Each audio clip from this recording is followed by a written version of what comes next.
Nuk e dia po e vëreni edhe ju dhe si po ju duket kjo farpune, por autoritetet thonë se inflacioni në Gjermani në shkurt ka rënë nën 2%, që është një lajm vërtet shumë i mirë. Çmimet në shkurt janë rritur mesatarisht sipas autoriteteve për një presje 9% krahasuar me shkurtin e vitit të kaluar. Më së shumti janë rritur çmimet e shërbimeve, njofton zyra e statistikave, por më saktësisht do t'ju njoftoj më vonë për këto çmime.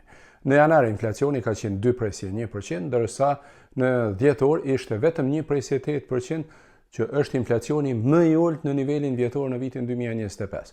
Po them vetëm sepse vitin e kaluar dhe në vitet e fundit në veçanti jemi pas mësuar me rritjen tepër të lartë të çmimeve, ndaj gjithçka që është diku rreth 2% konsiderohet si një lajm vërtet i mirë.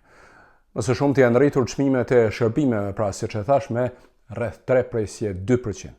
Po kaq, pra 3,2% janë rritur çmimet e shërbimeve edhe muajin e kaluar, pra në janar.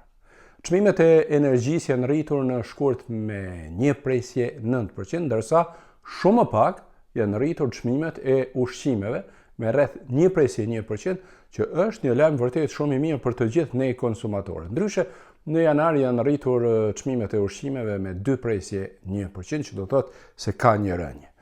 Të gjitha këto shifra tani janë në fakt normale, sepse edhe Banka Qendrore Evropiane parashikon si të shëndetshme një rritje prej rreth 2%, siç thotë ajo, por e shëndetshme me siguri që nuk ka qenë rritja e çmimeve në vitet e kaluara që nga pandemia këndej, sepse pas fillimit të luftës në Ukrainë në veçanti, pra para 4 vitësh, çmimet janë rritur në nivel vjetor jashtëzakonisht shumë. Autoritetet gjermane thonë se ndërkohë janë rritur edhe rrogat në shumë profesione, të paktën kështu thuhet, ndaj njerëzit tani kanë pak më shumë para për shpenzime. Gjatë vitit të kaluar 2025, rrogat janë rritur mesatarisht, siç thuhet, zyrtarisht, më shumë se sa inflacioni mesatar.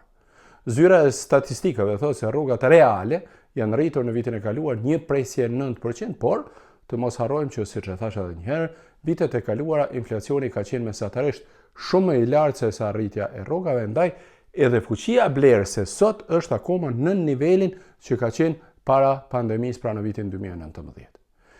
Besoj se të gjithë jeni të këtij mendimi, apo jo? Nëse doni, natyrisht që mund të më shkruani këtu se si po e ndjeni këtë ndryshim të inflacionit dhe të rrogave. Unë t'ju them të drejtën për vete, po e ndjej çdo herë ku shkoj në dyqan për të blerë diçka, por më interesojnë edhe mendimet tuaja. Faleminderit dhe mirupafshim.